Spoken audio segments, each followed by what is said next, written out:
Hey, I'm Randy. I'm the Cheap Audio Man. So, I need your help. We lost a subscriber today, and we gained another one back, so I'm net zero. 68 subscribers. So please subscribe.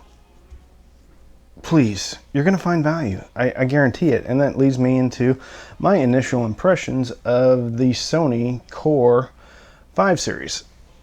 Okay, I got that one removed. Okay. So, I picked these up today at Best Buy. $120. $120. These have been reviewed a lot, and they've been out for a couple of years. So, I'm just going to get right into it. I have this one. This is the ELAC debut reference up here. Just as a reference. No pun intended. All right. Like, literally, I could fit 4 of these in the box that the ELAC came with. Rear ported. Very nice binding posts, actually. They stick right out of the speaker. And the build quality is... oh, it's nylon. Vinyl. I don't know if it's nylon or not, but it is vinyl. And I will say, this vinyl is much better than the ELAC debut B6 or Unify UB5. So come on in, grab a beverage, and let's talk about the Sony Core bookshelf speakers.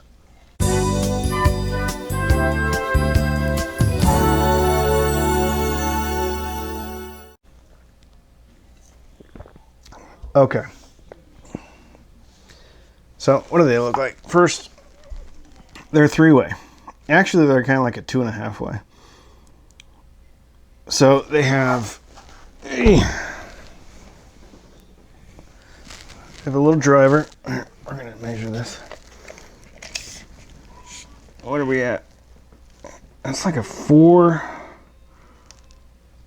3/4. 4 3/4 inch driver. They're rated down to 50 hertz. I was just listening to them for the last few hours, and I will say they get lower, but I'm getting ahead of myself. Soundstage. They're okay. Imaging, very good. I can't really comment on their soundstage until I hear some other speakers in this price point.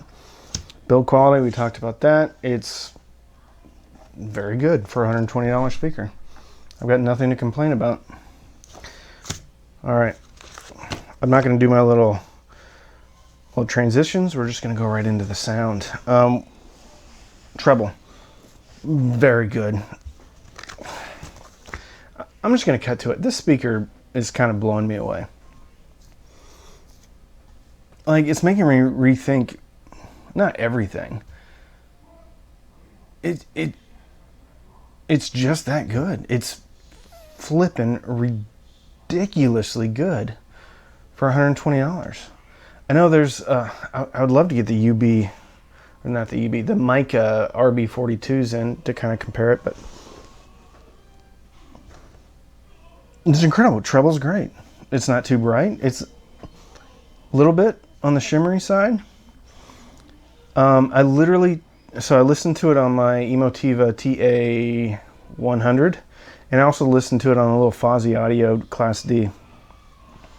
They both sound awesome. Actually, the Class D, like, even warmed it up a bit, which is kind of counterintuitive. And the little Class D has, like, bass and treble tone controls, just like my Emotiva. My point is that the Fozzy Audio is like $70. It's a 100-watt 2-channel amplifier. 120, 70. It's $190, and that little amp has Bluetooth. Anyway, the treble's amazing, very detailed. It's got like a super tweeter, so it's airy too. It's not a laid-back speaker. It's not a bright speaker either. It's a little maybe unbalanced at louder volumes. It's awesome. Treble's awesome. Mid-range is surprisingly perfect. It's a $120 speaker per pair. not a piece, per pair. Yeah, mid-range is good. Chris Cornell, sounds great. Alanis Morissette, sounds great. Everybody sounds great. Imaging's right in the middle. Imaging's really good in between the speakers. All right, so if this thing has a weakness, it's probably in the bass. I got down to the low 40s with my tone generator, and that's fine. That's fine. I mean, come on, it's a 4.5-inch driver, rear ported. I did try to push it up against the wall to see how that would affect it, if I could fill it out a little bit better. It kind of got wonky. It lost the magic. So, I don't know. I'm probably about, 16 inches away from the wall when I was running them. These things don't even fit on my stand. Like, they're tiny. They're a little tiny. Look at them.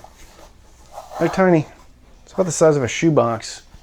But instead of shoes, you get wonderful, life-changing sound for probably less than a pair of sneakers. Sneakers are very expensive these days. I'm just blown away. I mean, they're freaking fantastic. I'm blown away. And on the way are the Klipsch R51M and the Fluence Reference. So they're all kind of in that same price category, although the Klipsch retail are super expensive, but they're on sale right now. $150 or something like that. Like, if they're all this good, then what do you need $500 speakers for? What do you need $1,000 speakers for? You know what this reminds me of is the KEF LS50. I don't care. It's that freaking good. Even the bass sounds kind of like the KEF LS50. I don't know what Sony's doing. And these aren't even designed by Andrew Jones. That's a little soft tweeter. And then a little tiny soft tweeter right on top. $120. Actually, I think they're $118 on Amazon. I'll link to them. I'll link to the little Fozzy Audio amp. You can get an LDAC. So I played them through my LDAC topping BC3 receiver into the Fozzy. So that combination is 70 plus 60 is $130. Buy those, $250. You got high-res streaming. I mean, I'm in a medium-sized room and these killed it. Killed it. Killed it. Go buy these. Put them in your bathroom. Put them in your kitchen. Build a system around them. Why not? They're that good. They're that good. They're that good. They're that good. So anyway, I'm Randy. I'm the Cheap Audio Man. I talk about everything in audio that's high value, or at least my opinion is high value. These are awesome. There's no reason why anybody can't have a frickin', excuse my language, outstanding system with these $70 Class D Chinese amp. And you're set. I mean, for less than $200, you could be listening to music, streaming it from your phone. Add some other stuff in later. They're amazing. Yeah, they're amazing. They even look cool. Oh, they don't have wood veneer or grain. Okay. For this price, go buy a sheet of veneer from Home Depot for $30 and then wrap like 8 of these speakers with it and then stain it whatever color you want and leave the baffle black. Top size bottom. It's even braced really well. It's braced better than the ELAC. It's braced better than the ELAC. It's braced better than the ELAC. It's braced better than a $600 speaker. All right. So anyway, I'm Randy. I'm the Cheap Audio Man. Please subscribe. Please like this video.